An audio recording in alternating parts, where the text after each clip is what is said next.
Hello and welcome to EA Daily. Today we're coming to you from Bread, Milk and Honey on Spin Street. Today we look at another elephant in the room, rape. Linda Sifumba started a YouTube channel which she called Conversations with My Big Sister as a platform for discussing various social issues as a way to help people speak openly about these issues.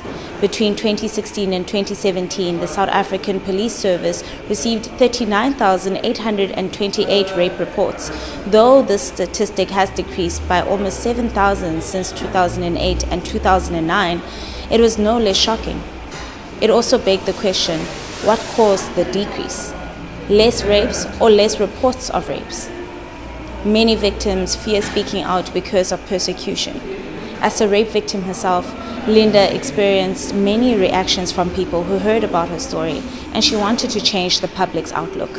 We interviewed Linda to hear more. My name is Linda Sifumba. I'm a young lady who grew up in Sebokeng, Zone15. I'm raised by my grandmother. I lost my parents when I was younger, so she stepped in and she became my mom and dad.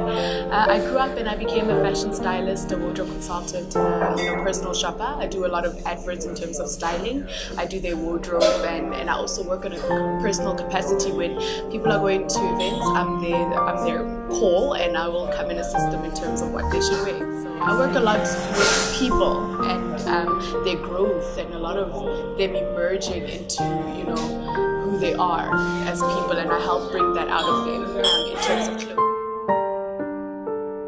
I have a YouTube channel called Conversations with My Big Sister.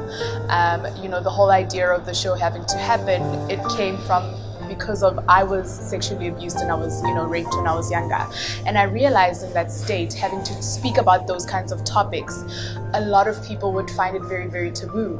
A lot of people would not even know how to feel about it. It would go in between two extremes. It would go between they feel so bad about me, or they glorify me and they say, oh my gosh, you're strong, you've gone through so much. And I didn't understand that. I didn't understand why is it that it's two extremes emotions. Why can't it be a normal conversations? Why can't we normalize these kinds of topics and have them more frequently so that the next person that deals with this kind of situation is not afraid to speak up about it, And so the basis of the show was surrounding those ideas of why is it that these kinds of taboo conversations are taboo and they're not had enough.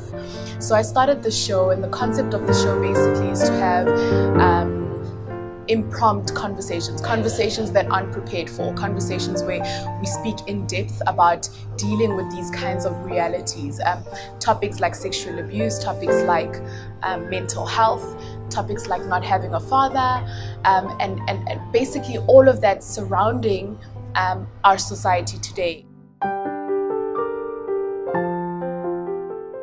I think a lot of the time the reason why people are not having these conversations is because of the fact that they are afraid to be attacked. They're afraid firstly of judgment. They're afraid of the fact that somebody's going to look at them differently. Somebody's not going to look at them the same. And those fears are there, and they're so prominent because if a person is being in a situation and they have been physically abused or sexually abused, a lot of them don't speak up about it because they don't want the next person to be even angry at them. Recently I was listening to an interview where a lady that was physically abused, who had left the relationship, was being attacked with questions about why is she not speaking up about it? Why is she not talking about it? And I felt so much animosity from the interviewer towards this lady. And they're not allowed, if you've been in the situation, you're not allowed to gradually work through it until you're at a place where you can speak about it. And I think the reason why those conversations are not being had is because of the outside reaction towards you, because of what happened to you. You also don't want to seem like a victim. You don't want to seem weak. You don't want to seem stupid for staying there for such a long time, or for feeling as though you are a victim.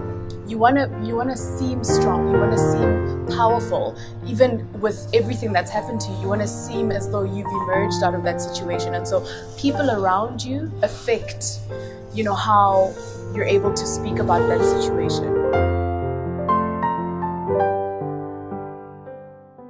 I think within each other, we need to encourage each other to find ourselves, to have a relationship with ourselves, to understand who we are as people, because it all starts with the healing process personally. I know with me, having to have been physically, sexually abused, I realized that it's so important for me to understand what happened to me. I shouldn't even get to a place where I need to even explain it to anyone. I need to firstly understand, because when that kind of trauma happens to you, you don't understand what happened. It's crazy because it's happened, but you don't understand the magnitude of what happened to you. You suppress those emotions, you suppress it, and you avoid even facing what's happened to you. And I think it's important we encourage each other to face what's happened to us, find the healing in that, work through it, and not walk over it or avoid it. We need to walk through the pain, walk through the trauma, walk through facing every single demon that's happened to you, getting to that place of healing personally. Because once that happens, whatever anyone or anything or whatever the surroundings around you do towards you in terms of attacking you, you are able to stand firmly within your truth. You're able to stand firmly within yourself. You're able to stand firmly within your healing. And in as much as that pain won't leave you, you have healing. You have a place of solitude. You have a place of understanding what happened to you. And that is power. And I think as well with the people on the outside, they need to allow people that have gone through the traumas that they've gone, they need to allow them the time to heal. They mustn't feel as though there's a right time for a person to speak up. People are different. Some people are able to speak about it tomorrow. Other people need years to recover from what's happened to them, and they can only speak about it then. And we need to allow that, because not allowing that is giving that person shame, and it's pushing that person away and even other potential people to speak up. It's stopping them from speaking up because you're attacking and you are telling them when the right time is for them to speak up about it. But in fact, they need to be allowed the time, and they need to be allowed the process. They're allowed to do that. They're allowed to grieve. A person is allowed to grieve for however long they feel it necessary to grieve. And some people are not ready to face what's happened to them, and that's okay. I am Linda Sifumba, and you are watching EA. Spread the word. Thank you for watching EA Daily. We'll see you again tomorrow. Spread the word.